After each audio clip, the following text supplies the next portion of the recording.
کہ اللہ اچانک حکم لائے قبلے کو بدلنے کا. سنو بہت توجہ سے، بہت اہم باتیں ہیں. حکم لائے قبلہ بدلنے کا، دیکھنا چاہتے ہیں کہ کون نبی کے ساتھ ساتھ پلٹ جاتا ہے بیت المقدس سے بیت اللہ کی طرف، اور کوئی نہیں کہا نہیں جی وہ پہلا قبلہ ہی صحیح تھا، بس اس کو بدلنے کی ضرورت نہیں تھی. آزمانے کے لیے لائے حکم. ہم دیکھنا چاہتے ہیں کہ کون نبی کی اطاعت کرتا ہے اور کون پہلے قبلے پر باقی رہتا ہے. تو ہم نے ایک بات عرض کی ہے کہ جتنے کائنات کے نقشے پھیلے ہوئے ہیں، ان نقشوں میں سب سے بڑا امتحان یہ ہے کہ آپ یہ نقشے ہمیں شکر کی طرف لے جاتے ہیں یا شرک کی طرف لے جاتے ہیں. یہ نقشے ہمیں کہاں لے جائیں؟ شرک کی طرف یا شکر کی طرف. جی ہاں، تمام اسباب میں دو راستے ہیں، ایک راستہ شرک کا ہے، ایک راستہ شکر کا ہے. شکر کا راستہ یہ ہے کہ تم نے اسباب میں حکم پورا کر کے منافع جتنے حاصل ہوں انہیں اللہ کی طرف منسوخ کرو کہ اللہ نے کیا ہے. یہ راستہ شکر کا ہے. اور یہ راستہ شرک کا ہے کہ جو منافع حاصل ہوں ان منافع کی نسبت انہی اسباب کی طرف کر دو کہ زمین نے غلہ دیا ہے، زمین نے غلہ دیا ہے تو لا محالہ دل اندر سے کہے گا. جی ہاں، لوگ تو اسباب کے ایسے پجاری ہیں. ایک آدمی کو میں نے دیکھا مسلمان، ایمان والا مسلمان، بڑا ہی وہ ہوتے ہیں نا معمار، عمارت کا کام کرتے ہیں، مستری. جی ہاں، راج کہتے ہیں مستری. جی ہاں، وہ زمین پر وہ دیوار بنا رہا تھا، کچھ کام کر رہا تھا. اس کی کرنی پڑی ہوئی تھی، ہاتھ کی کرنی ہوتی ہے نا مسالہ لگانے کے لیے، کرنی. یہ کیا اتنی سی کرنی ہوتی ہے، اس سے وہ مسالہ برابر کر رہا تھا. تو اس نے کرنی رکھی اور ایک صاحب کو اس پہ پیر لگ گیا کرنی پر پیر لگ گیا. اس نے کرنی کو اٹھایا فوراً اور اس کو پیار کیا اور اس کو سر پہ رکھا اور ناراض ہو گیا کہ آپ نے تو میرے رزق پر اور میرے سبب پر پیر لگا دیا ہے. ہاں، وہ ناراض ہو گیا کہ یہ تو میری کمائی ہے، یہ تو میری کمائی ہے. جی ہاں، اس کے دل میں تعظیم اپنے سبب کی، تعظیم. جی ہاں، مسلمان اس کو سمجھایا کہ نہیں، یہ بات نہیں ہے، کرنے والی ذات اللہ کی ہے. تم سبب کو اتنی عظمت کا درجہ مت دو. تو میں نے عرض کیا کہ مشرک کا مزاج تھا کہ وہ اپنے اسباب کے پجاری ہوتے ہیں، جی ہاں. مجوسی اسی لیے کہ وہ سورج کے پجاری ہیں، سورج کی روشنی کی وجہ سے کہ سورج ہمیں روشنی دے رہا ہے، اس کی پوجا کرو. زمین ہمیں غلہ دے رہی ہے، اس کی پوجا کرو. جی ہاں، دھرتی کے پجاری کا مطلب ہی یہی ہے. کیا دھرتی کے پجاری کہ نہیں، مومن تو توحید والا ہے، وہ زمین کی جے کبھی نہیں کہے گا، کیونکہ اللہ نے صاف اعلان کر دیا کہ تم خود فیصلہ کرو کہ زراعت تم کرتے ہو یا ہم کرتے ہیں. زراعت تم کرتے ہو یا ہم کرتے ہیں. جی ہاں، اللہ نے صاف اعلان کر دیا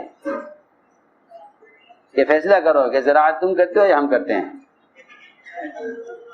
تو میں نے عرض کیا کہ ایک راستہ ہے کائنات کے ذریعے فائدہ اٹھانا قدرت سے.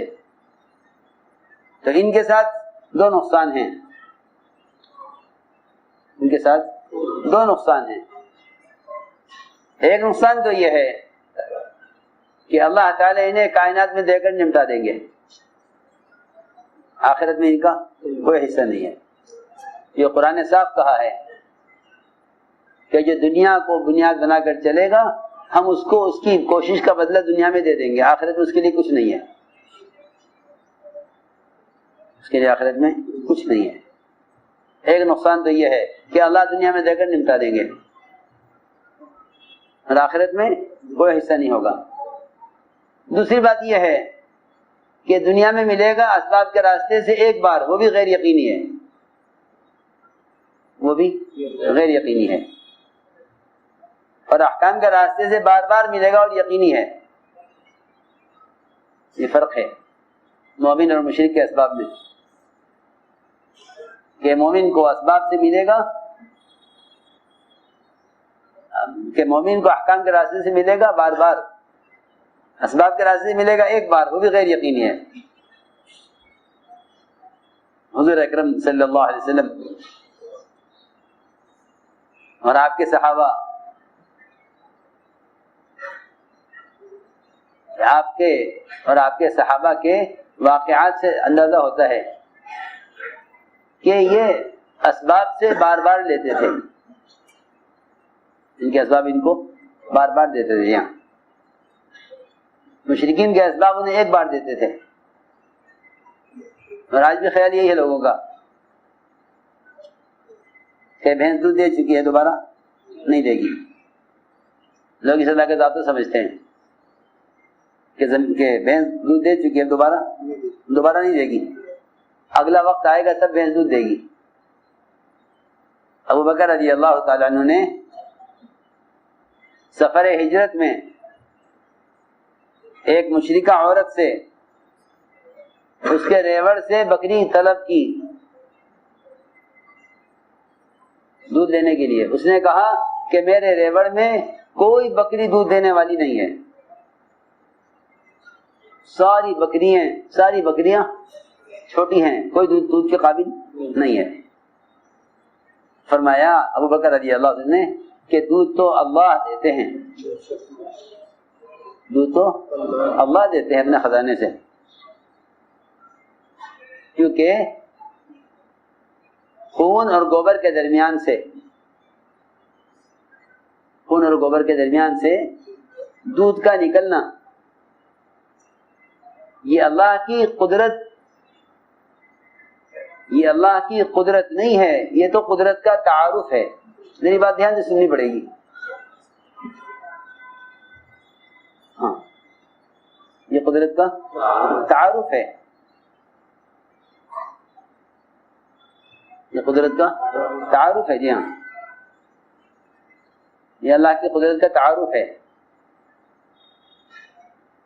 کہ وہ گوبر اور خون کے درمیان سے سفید دودھ نکالتے ہیں، جس میں گوبر کا اور خون کا کوئی اثر نہیں ہوتا. یہ قدرت کا صرف تعارف ہے. جی ہاں، قدرت نہیں ہے یہ کہ اللہ کی قدرت دیکھو، کہ نہیں، یہ تو قدرت کا تعارف ہے. زمین سے غلے کا دینا بھی قدرت کا تعارف ہے، قدرت کا تعارف ہے. جی ہاں، یہ قدرت کا تعارف ہے، قدرت نہیں ہے. قدرت تو اللہ کی ذات میں ہے، قدرت اللہ کی ذات میں ہے. وہ قدرت یہ ہے کہ وہ شکل کے بغیر چیز دے کر دکھلائیں. شکل کے ذریعے ملنا قدرت کا تعارف ہے، اور مومن کا امتحان ہے، مومن کا امتحان ہے. اور شکل کے بغیر ملنا